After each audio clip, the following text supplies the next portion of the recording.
الحمد لله وكفى والصلاة والسلام على من لا نبي بعد أما بعد فأعوذ بالله من الشيطان الرجيم بسم الله الرحمن الرحيم فترى الذين في قلوبهم مرض يسارعون فيهم يقولون نخشى أن تصيبنا دائرة فعسى الله أن يأتي بالفتح وأمر من عنده فيصبحوا على ما أسروا في أنفسهم نادمين ويقول الذين آمنوا أهؤلاء الذين أقسموا بالله جهد أيمانهم إنهم لمعكم حبطت أعمالهم فأصبحوا خاسرين صدق الله العظيم.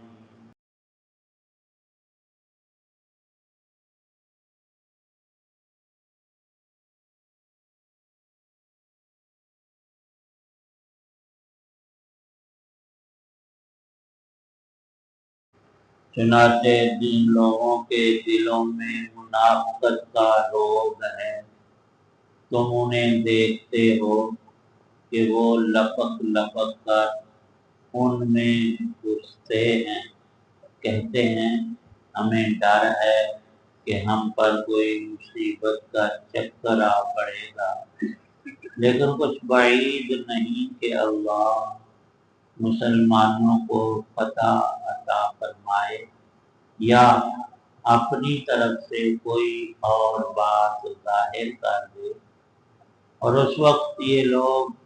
اس بات پر پچھتائیں جو انہوں نے اپنے دلوں میں چھپا رکھی تھی، اور اس وقت ایمان والے لوگ ایک دوسرے سے کہیں گے کہ کیا یہ وہی لوگ ہیں جنہوں نے بڑے زور و شور سے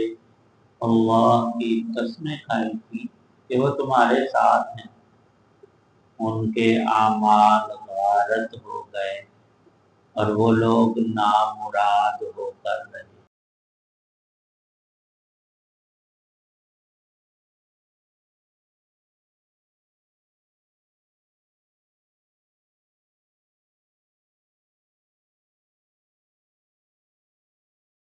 سورہ معاہدہ کی آیت 52 اور 53 ہے۔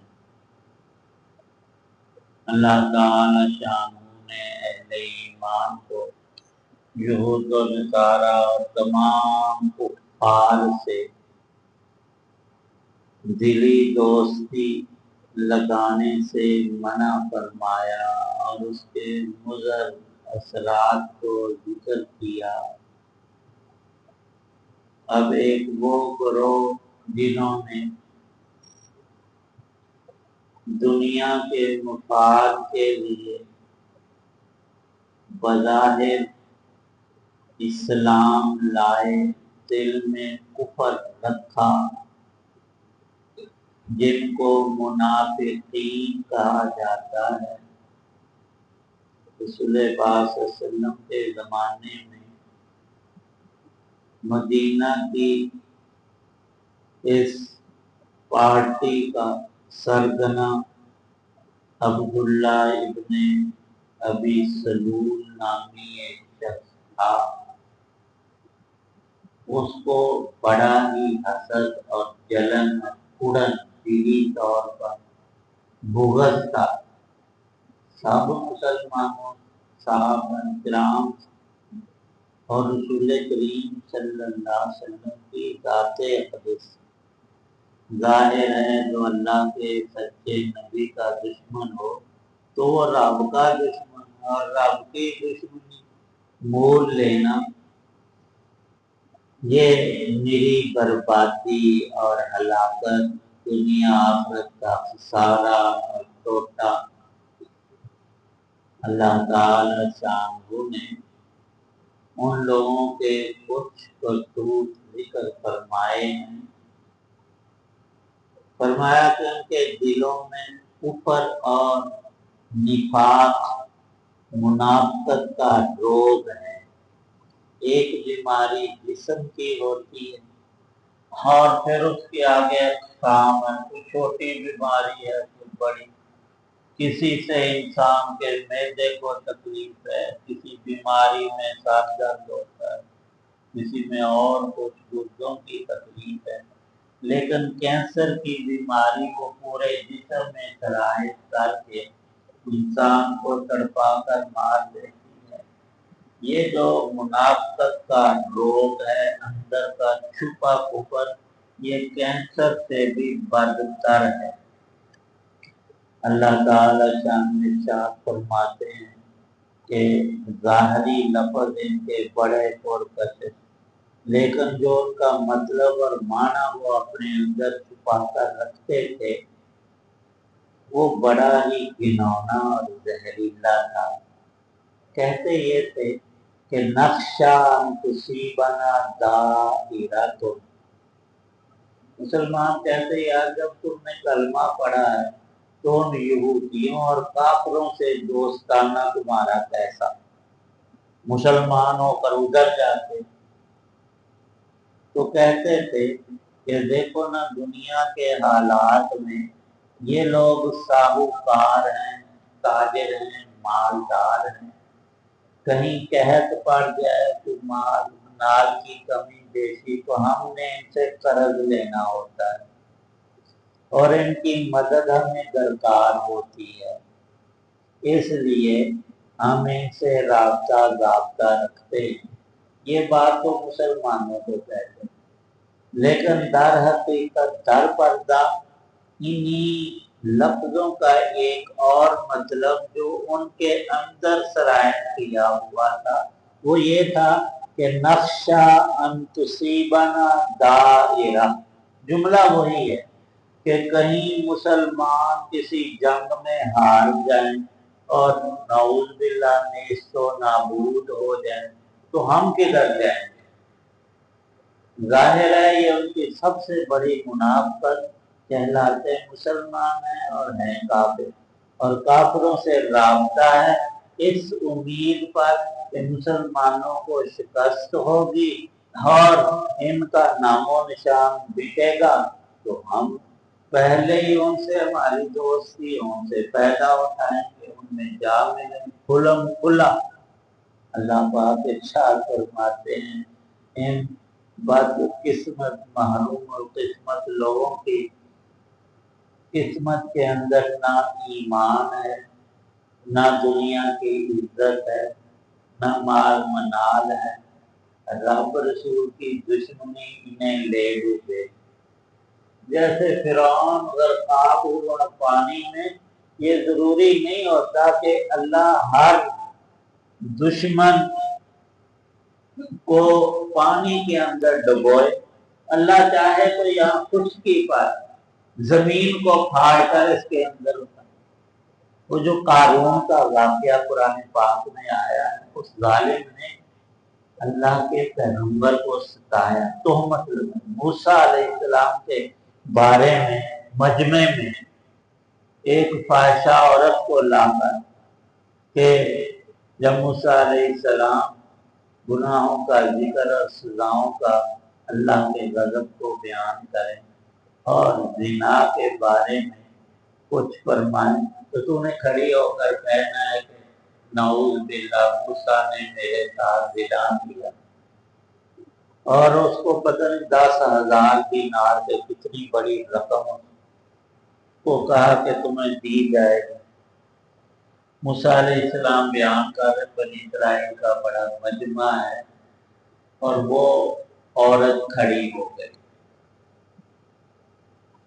اللہ کے پیغمبروں کی فراست تو بہت ہوتی ہے، اس کی کسی بھی بکواس کرنے سے، کوئی جملہ کہنے سے پہلے ہی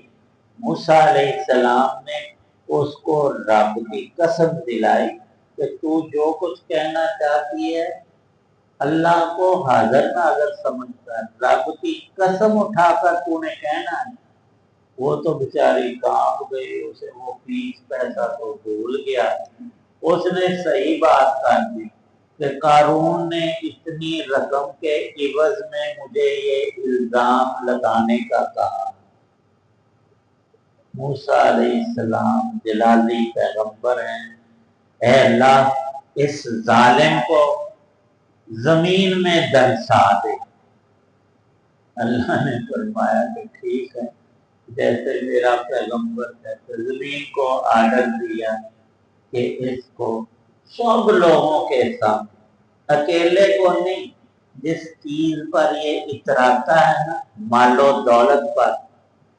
اس سمیت اے زمین اس کو اپنے اندر نگل لے۔ وہاں کوئی دریا سمندر پانی کچھ نہیں، زمین پھٹتی ہے اور اتنا حصہ جہاں قارون ہے اس کو اپنے اندر کھینچتی ہے، پاؤں اس کے زمین کے اندر چلے گئے، پھر دنستا چلا جا رہا ہے آہستہ آہستہ، سب لوگ اس کا انجام دیکھ رہے ہیں کھلی آنکھوں سے۔ موسیٰ علیہ السلام غضبناک ہیں کہ اے زمین اور کھینچ اس کو اور اپنے اندر اتار، گھٹنوں تک، ناپ تک، اور وہ اب بل بلا رہا ہے، موسیٰ مجھے معاف کر دے۔ موسیٰ ساری زندگی تو نے رب سے معافی نہیں مانگی، تو موسیٰ تجھے کیوں معاف کرے؟ اللہ نے اس کے سارے فرشتوں کو کہا سارا مال اس کے سر پر رکھو، اور زمین کو آرڈر دیا اس کو اپنے اندر نکل جاؤ۔ بعض مفسرین اور مورخین نے لکھا ہے کہ وہ تب سے اب تک زمین کے اندر ہی اندر نیچے اترتا چلا جا رہا ہے، ابھی چھوٹا نہیں ہے۔ اور فرمایا بعض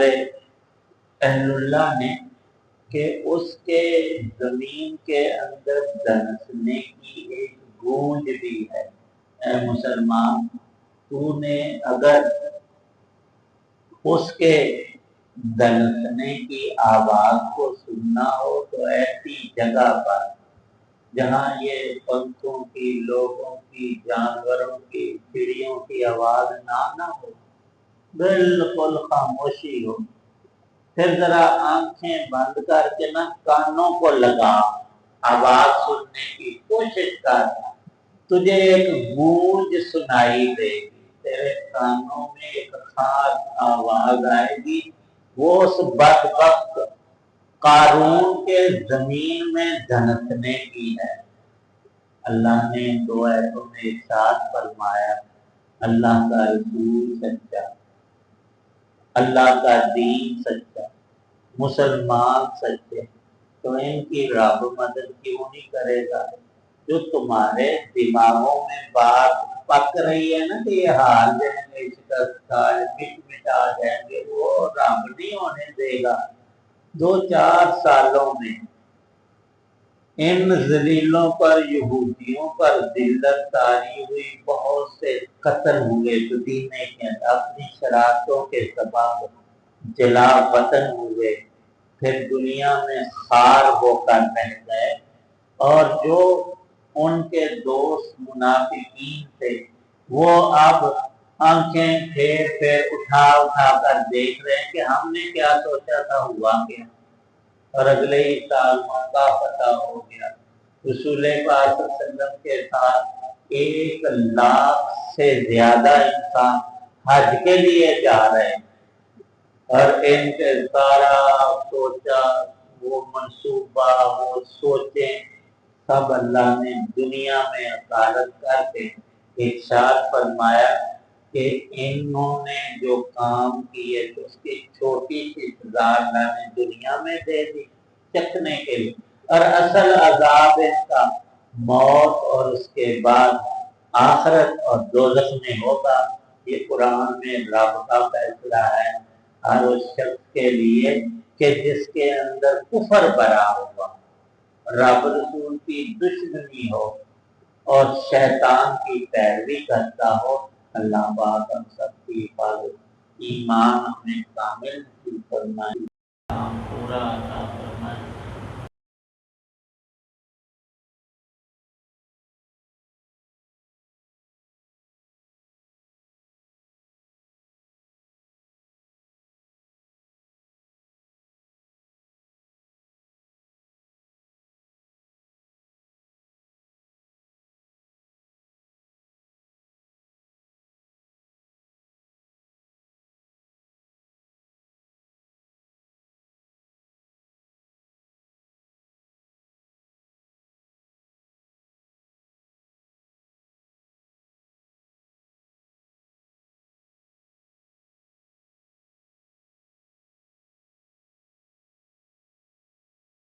الحمد للہ رب العالمین والصلاة والسلام علی رسول النبی الکریم۔